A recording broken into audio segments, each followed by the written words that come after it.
저 한 절 여러분 한 절 번갈아 읽도록 하겠습니다. 제가 먼저 43절 읽겠습니다.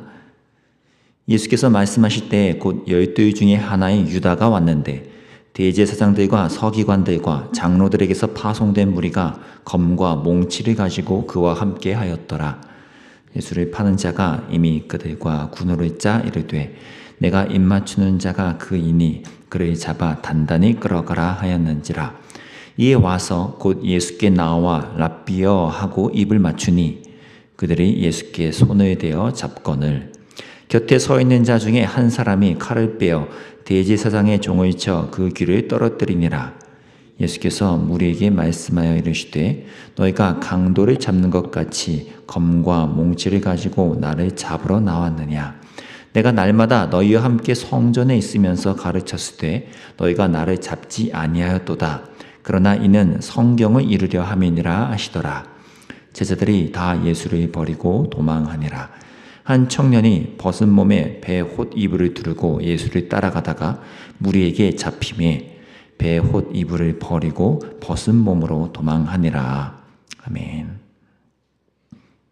이미 잘 아시다시피 예수님의 제자들은 자신들의 호언장담과는 매우 다르게 오늘 본문에서처럼 아주 결정적인 때에 오히려 예수님을 버리고 도망하게 됩니다.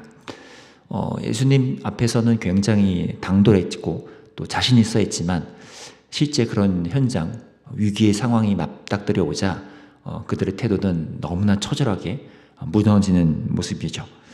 거꾸로 예수님을 잡으러 온 사람들은 또 어떠합니까?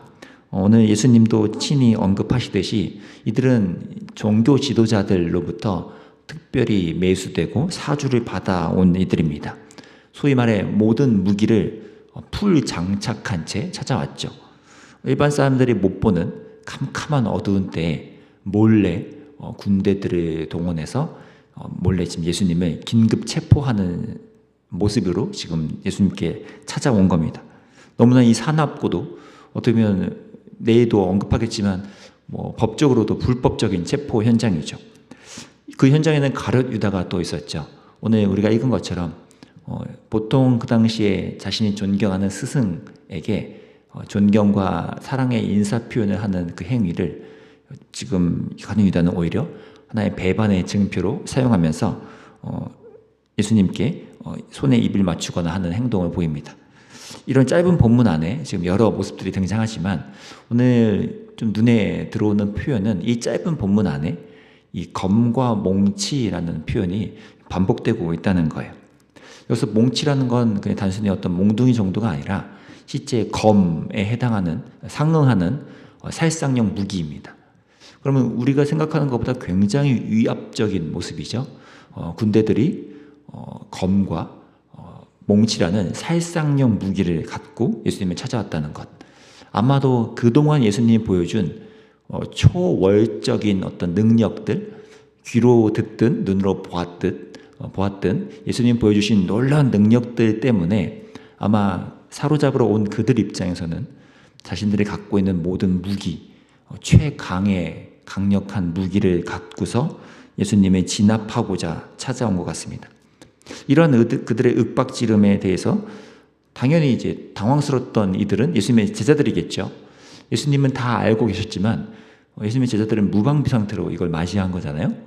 어떤 태도를 보였을까요? 오늘 본문에는 한 제자가 똑같이 자기가 갖고 있던 칼을 빼어서 그 상대방의 어떤 한 인물의 귀를 잘랐다고 나오는데 이 요한복음에서는 이 인물을 베드로라고 콕 집어 말합니다. 그리고 그 내용은 이러합니다. 47절이죠.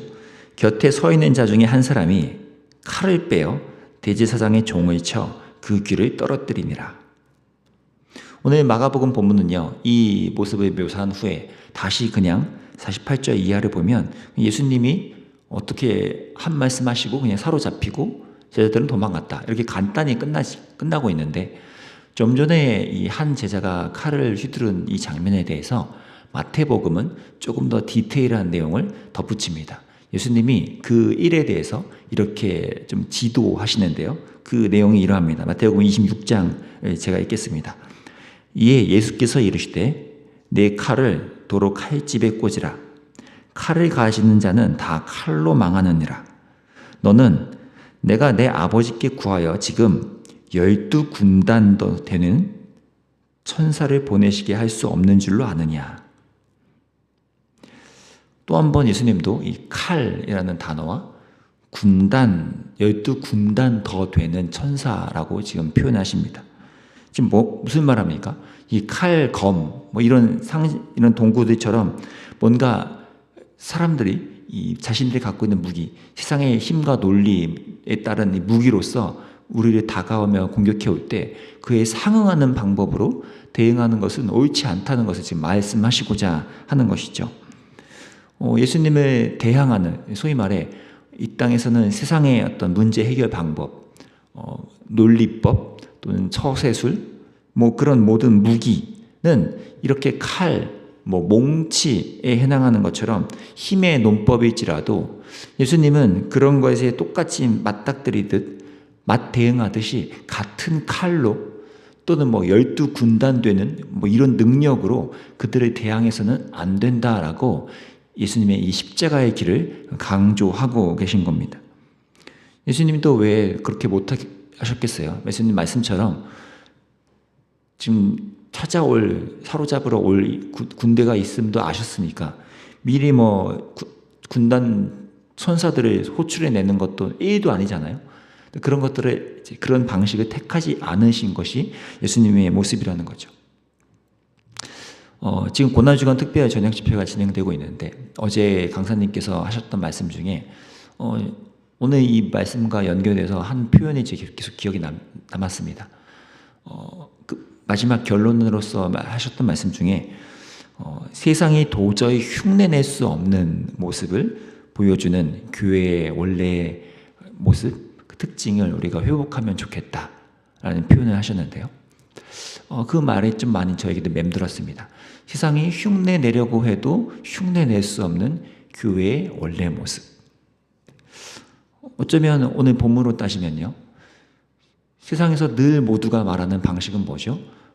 검과 몽치에 해당하는, 자신들이 갖출 수 있는 모든 것들을 갖추고 내가 보여줄 수 있는 모든 힘의 방법과 도구들을 내가 어떻게든 하나씩 더 키워내는 이런 모든 방식들은 누구나 다 그렇게 하지만 교회만큼은 세상이 도저히 흉내낼 수 없는 방법, 칼과 몽치를 택하지 않고요, 택할 수 있음에도 택하지 않는, 얼마든지 그것을 사용할 수 있는 여력이 됨에도 그것을 사용하지 않는, 이것이 세상이 흉내낼 수 없는 교회의 방식이지 않나라는 생각을 했습니다.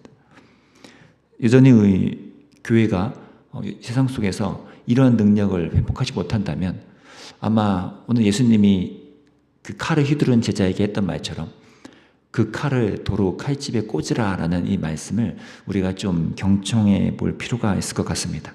교회가 세상이 흉내낼 수 없는 것을 하기보다 거꾸로 교회도 세상을 흉내내는 그 순간부터 교회가 원래 갖추어야 할 힘은 순식간에 사라지겠죠.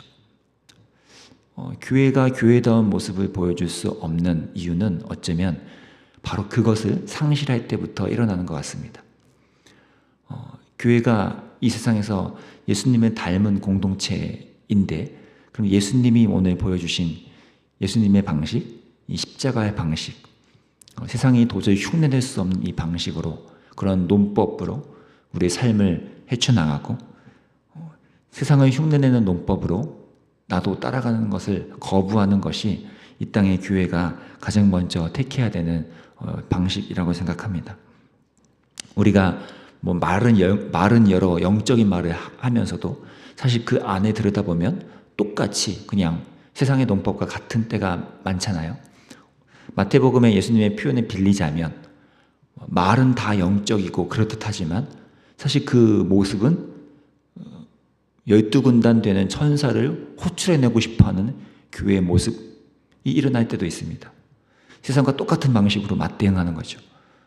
교회가 이래야 돼, 성도가 이래야 돼, 우리도 저들 못지않게 이래야 한다라는 우리 안에 영적인 워딩은 사용하지만, 표현은 사용하지만 똑같은 세상의 논법으로 흉내낼 때 우리는 이 십자가의 길을 더 이상 걷기 힘들 수도 있다는 것입니다. 세상을 흉내내는 것을 기꺼이 포기하고 거꾸로 세상에 흉내낼 수 없는 그 방법, 이 십자가의 길을 우리 다시 한번 곰곰이 묵상하는 이번 고난주간이 되었으면 좋겠습니다. 각자 여러분에게 주어진 삶의 현장에서 세상이 흉내낼 수 없는 방법을 기꺼이 택하면서 그 길 끝에서 우리가 십자가의 영광, 그 부활의 영광, 예수님만이 주실 수 있는 그 능력을 우리가 경험하는 시간이 되면 좋겠고요. 그 단락, 작은 단면이 우리가 아까 찬양한 것처럼 기도하는 이 시간 우리가 그 은혜를 맛보고 세상에 알 수 없는 그 시간 속에 하나님과의 깊은 은혜를 경험하고 우리 삶에 주시는 그 충만함을 경험하는 오늘 하루가 되시기를 또 간절히 기도합니다. 자, 기도하겠습니다. 하나님, 교회가 여전히 세상의 소망의 도구이고 교회의 다음을 보여줘야 함을 우리가 알고 있지만 그 능력이 잘 나타나지 않는 이유는 어쩌면 오늘 예수님이 칼을 휘두른 제자에게 하셨던 말씀처럼 우리도 세상과 똑같은 칼을 움켜쥔 채 세상의 힘과 논법으로 이 땅을 헤쳐나가려고 하는 몸부림이 있어서일지도 모르겠습니다. 십자가의 길을 말하고 그것을 향해 가야 한다고 노래는 하지만 영적으로는 그런 말들을 내뱉고 있지만 사실 우리가 12군단 되는 천사를 동원해야겠다는 세상의 논법과 같은 모습이라면 아니 그런 모습들을 우리가 다 포기하고 꺾어내고 세상이 흉내낼 수 없는 세상이 도저히 갈 수도 없고 가고자 하지도 않는 그 십자가의 방법을 택하는 우리가 될 수 있도록 주님 오늘도 인도해 주시기 원합니다. 우리 안에 여전히 녹여져 있고 물들여져 있는 세상의 논법의 분위기와 무드와 그 철학들을 주님 다 끄집어내 주시고 십자가 앞에 다 내려놓고 십자가의 논법으로 이 세상을 헤쳐나가는 저희가 될 수 있도록 오늘 하루 알려주시고 또 인도해 주시기를 원합니다. 이 고난주간 그렇게 우리가 예수님을 닮아갈 수 있도록 인도해 주시기를 간절히 소망하며 예수님의 이름으로 기도합니다.